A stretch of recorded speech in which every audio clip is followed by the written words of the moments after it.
So yeah, we're going to be talking to Calvin Rafadi in a moment. I see that we lost him, but we'll get him back. We're talking about one of these developments that are playing themselves out around the 19-year-old Kamogelo Baukudi, who was allegedly kidnapped by two men impersonating police officials last Thursday. So the police are really, trying by all means to navigate this one as well in terms of just trying by all means to separate the good cops from the bad cops here. Remember, there have been issues that would play themselves out even around the developments of the bogus blue lights brigades or the blue lights syndicates that would play themselves out. And this morning I was asking as to how do you then identify, how do you tell as to who is who is real and who is not? Calvin Rafadi is a crime expert and also a UJ research associate joining us on the other side on 0861 987 000. So yeah, let's go into this one. We've kept him waiting for long. Calvin, a very good morning to you. Apologies for keeping you waiting. The young people just took over, but I'm glad that you're able to join us this morning. Good morning, Katlego, and good morning to your listeners. No, we must leave them to take over. It's Youth Month now. Yeah. I was like, Yeah. how do I? You see, I'm trying to race. I'm like, how do I cut? How do I stop? Let's really go into this one. I'm sure, Calvin, and I wanted us. We don't have time because I wanted us to also look into the developments into that story of the journalist and the girlfriend Aserin Glovu, and that is something that we'll reflect on it some other day. But let's look at these developments around Kamogelo Baukudi, the 19-year-old. This is a story that a lot of people are still looking at in terms of the mysteries of what could have happened here. As it started, we saw that there were bogus police officials that were more or less impersonating the police, and that's when they pulled them over. But this story has since developed because we have people that have since been arrested. Maybe give us a sense of how we find ourselves here, Calvin. What is your understanding of what happened here? Yeah, so basically, we were told that, there were bogus police that have used certain blue lights, to commit this particular crime. But obviously then there was a sergeant who was, questioned in terms of his or her whereabouts, and then only to find out that indeed that person knew about that particular incident. So the police, they normally use what they call it an AVL, so it's an automatic vehicle location, of which every unit or every police car is fitted with this particular tracking device. So if one gives an alibi that they were not at a particular certain place, then it can actually show and demonstrate that indeed that particular police vehicle was at that particular scene of crime. So people are charged for that matter, and that's where it is now. Could it be somewhat of a syndicate or bigger than what we are seeing here? I mean, we worry when we hear that the police, the ones that are supposed to be rooting out some of these criminals or criminal elements, would find themselves being the criminals themselves. Could this speak to a bigger, syndicate of some sort? Because I remember at some point there were concerns that there's a blue light syndicate that is making the rounds. Could what is happening here and what has happened to Kamogelo be part, maybe, as you suspect, those that are looking into these spaces, part of a bigger network? Yeah, look, the big syndicates, which obviously are the criminals, they've got the helping hand of certain police officials.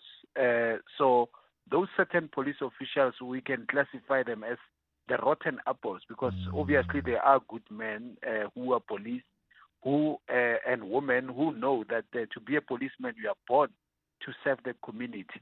Now, those who are bogus police, they are obviously not in the system of the police, but they are the copycats. So they will have uniforms of the police. They will have vehicles that even some of them are even branded to look alike, like very identical to the ones that the police are using. And they also have the police badge, which we normally call it in Afrikaans, angstelling. So to identify themselves as being a particular police. But obviously, some are even in possession of two-way radios or in a way of communication, especially those that are hijacking vehicles, to a point that even when they use a cell phone, signal jammer, because that's what they use when they try to dismantle the tracking device on vehicles, then they easily can communicate on two-way radio or even listen to the nearest patrolling vehicles on any response if there's anybody who has called the police, to call for backup or any flying squad. So there are police who are rotten apples, are enabling such activities to take place. And that's why where there's alleged that the police might have been involved, IPID will then investigate. And if they are real police and not the bogus one, they themselves will be now charging those particular police officers as their employer of subs in any of such allegation or any of the crime that has taken place. Now, there are hotspots that are already been identified as the so-called blue light brigade. Now, one be it, if you drive from the N3 coming into Joburg, the last fueling station, which is, I think, towards Katlego, it's one of the hotspots whereby you find unmarked vehicles stopping with a blue light, stopping unsuspecting victims, and then they'll tell them that you've been speeding, and then the next thing they are held at a gunpoint. They are taken into, especially the Katlego, Zonke Zizwe. Now, why they normally choose that spot is that it's more like an uphill, but a squatter camp, RDP type of a setup, where they can even see if there's any backup of tracking device vehicles coming into the township, so they can actually see from far as they're trying to dismantle the tracking device. One again being driving from Bloemfontein, coming the Grasmeer, the last garage there by the Grasmeer, where you remember the last 3 constables were once spotted. Yeah. So some of those are the hotspot whereby you find this blue light brigade. Now, on Saturdays and Sundays, normally you find many of the Chinese business people and other foreign nationals such as Pakistani, Somalians, Bangladesh. They normally what we do bulk buying in some of the big wholesalers around here in Joburg, your Mayfair, your China Mall.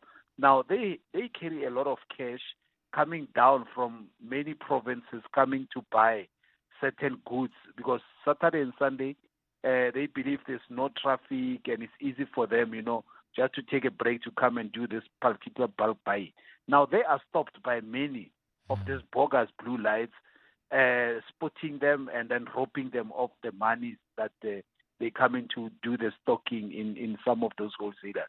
So, indeed, there are bogus police that exist in hotspot areas, but obviously with the help of some of the rotten registered officials who are in the system.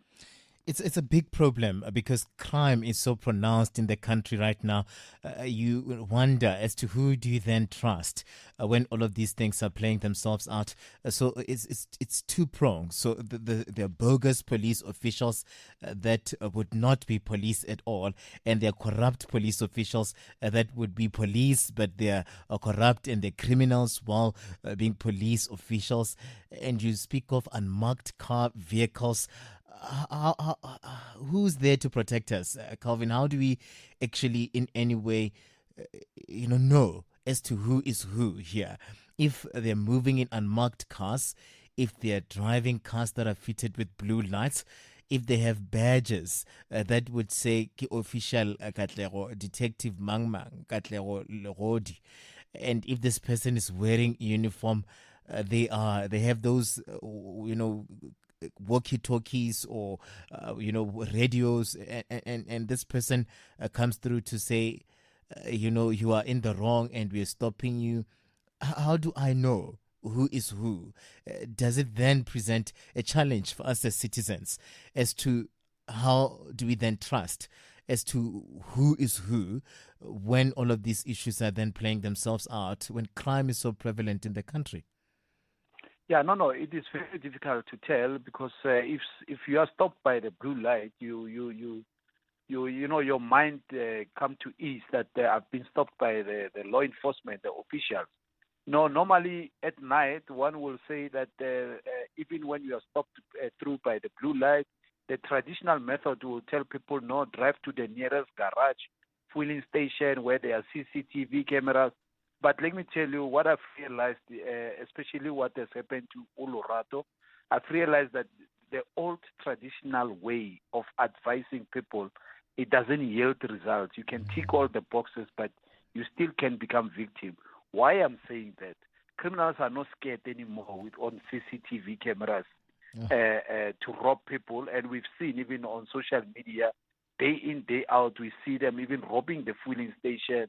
And one can say that if you suspect that you have been stopped and you suspect that these are bogus cops, rather quickly, drive to the nearest police station, but at the same time, call that particular police station, put your phone on and hands-free, enter quickly into that police station at the backyard, and then if they are bogus cops, they will never follow you up to right inside the police station.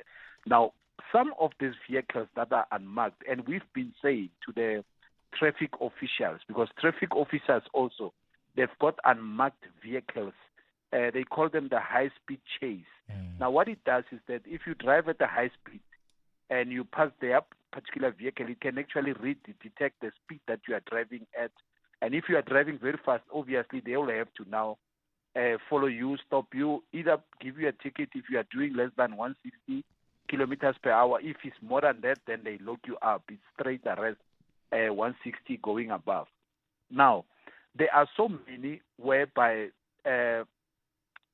people are being stopped and not knowing that are this real police or not. So we were saying to the traffic officers that why do you need to go on as covert operators? Let your vehicles be marked, irrespective that your officials are wearing a uniform, because there are so many copycat of criminals, bogus, who are using the same tactic to stop, especially on hotspots such as that particular N3, N14 towards Krugersdorp,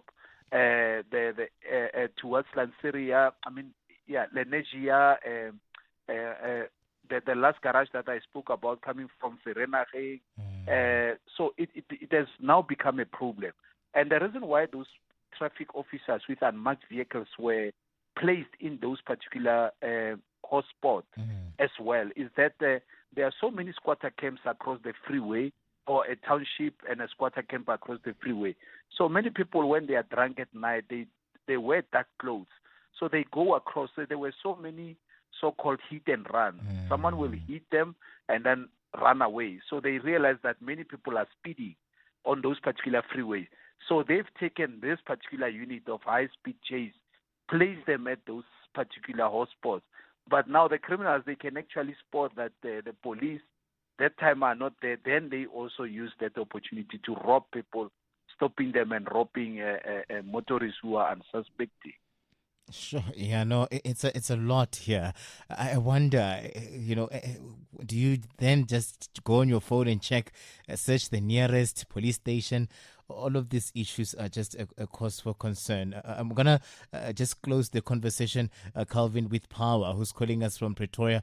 Power, limited for time, but I wanted to hear your thoughts because we moved you from the open line into these conversations. Welcome to the show, Power. Hi, how are you, brother? I'm okay, man. How are you? I'm good, sir. Yeah. Man. Man. I want to talk about the boy that who. Yes, Kamogelo. Yeah, the one Kamogelo. Yes. Yeah, man. The way I see, man, this matter, I think it's not a small matter. You see. Maybe the cop he was just playing in jail. But the big thing, those two guys, the other one, those who was with the cop, I think they know something that we don't know. But we don't know. The matter will tell when the time is good. Do you think it's bigger than we imagine it to be? Yes, sir. Yes, Katlego. Yeah. I think it's bigger than we imagine. So, but the time will tell when the time is going. See? Yeah, let's wait and see. But it's concerning that you hear that cops are involved, man. I mean, these are the people that are supposed to be our protectors. Yeah. Yeah. It's very concerning a lot, man. Yeah, power. So, yeah. How do we then actually go about this one? I wanted to give you a last bite before I go back to Calvin. Power. No, let's give the police the chance, and then we will see what's happening. But this cop must talk. Yeah, I think he knows something. This is not his case. Someone knows something about this. Yeah, it's so tricky. But thanks a lot. Yeah, tomorrow I'll call you. I want to talk about the other matter, but I will call tomorrow. Yes, please. Let's do it tomorrow. But thank you very much, Power, for the call. Thanks a lot, brother. Sure, man. Power calling us there from Pretoria, helping us to wrap it up. How do you see this one ending, Calvin, as we draw to a close? How do you see this one? Do you where is Kamogelo? Yeah. So basically, like as Power is saying, that it needs to be further investigated.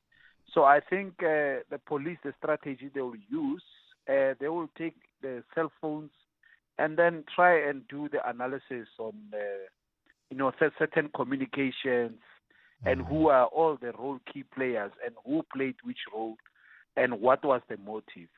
So let's afford them that particular chance to do that, and hopefully they will come back and give the motive, and especially through, follow the money, follow the communications on the phone, because sometimes even when people are interrogated, they've got their own alibi.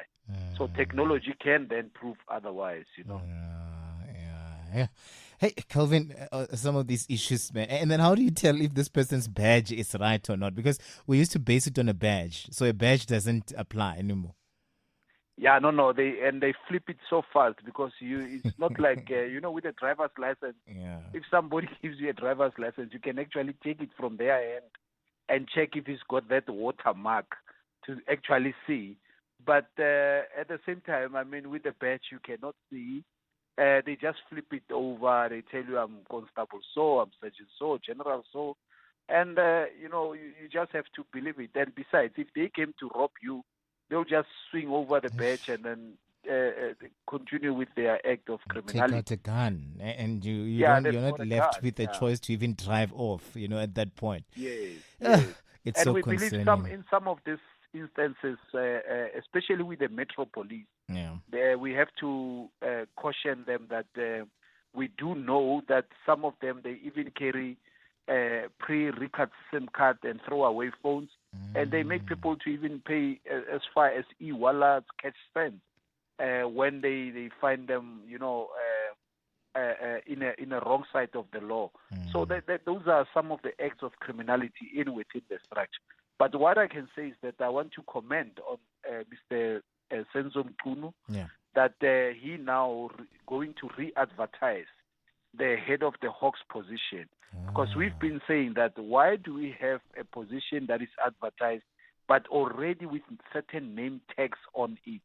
How do we solve crime rotating the same role players who we are not yielding result? And some of them are even politicians, Exactly. So they're going to re-advertise that particular position because it's a very key position to sort out organized crime in South Africa. Calvin, always a pleasure, man. You giving us your time, and really appreciate your wisdom, your analysis, your expertise on some of these issues. They are somewhat complex. They leave us somewhat shook at some point, but raising awareness. I love the fact that you gave us those hot spots. So most of our listeners would drive with caution now, but I think South Africa is just a hot spot.